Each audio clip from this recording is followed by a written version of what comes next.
Valheim is most definitely worth purchasing and playing, and in this video I'll be telling you why.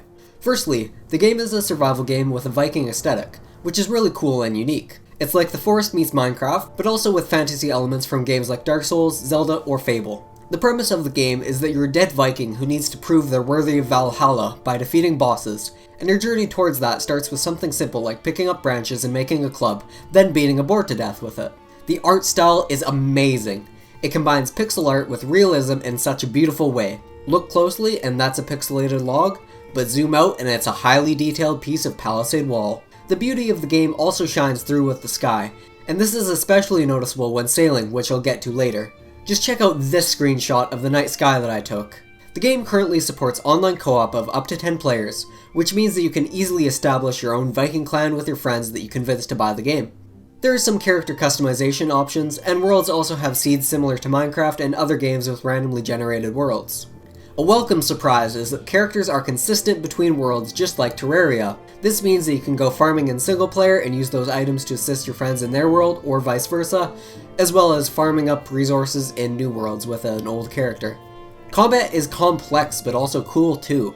There's different weapon types, and because of that I'd assume that they also have their strengths and weaknesses. So piercing weapons would be less effective against skeletons than a club or axe. There's blocking, parrying, dodging/rolling, and only being able to use your weapon if you have stamina left, including shooting a bow. Combat does have some strategy involved with it, because if you run into a swarm of enemies and don't have stamina left, you'll be taking a lot of hits. Or a troll may just smash you to smithereens if you aren't careful. There's a bunch of bosses to summon and defeat, and each is unique. The first of these is a lightning deer. Once defeated, they can provide a temporary and rechargeable buff to you and your friends.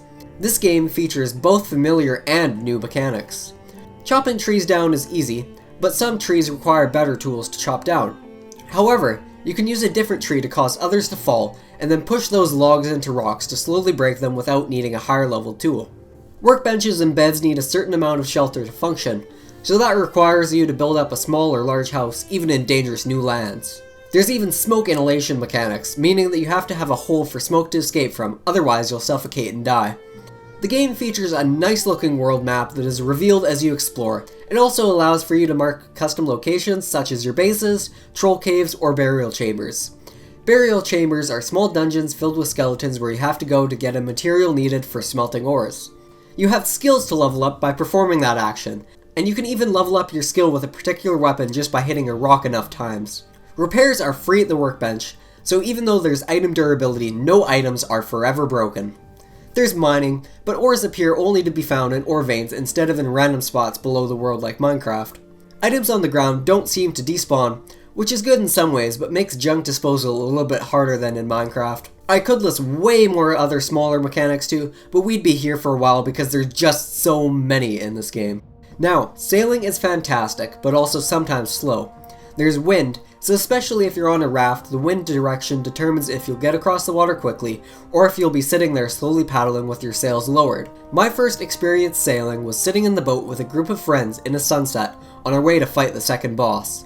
The sunset combined with the wonderful sailing music made for a fantastic first experience. In contrast with that, I took a raft out onto the water during a storm and that was utterly terrifying. There were lots of large waves, rain, the wind wasn't cooperating, and the raft was slowly taking damage. The storm died down and I was able to make it back to shore, which was a liberating experience. There are sometimes sea monsters too, so you have to watch out for those. What I don't like about water is swimming. It uses up stamina rather quickly, and once your stamina's gone, you start losing health because of drowning.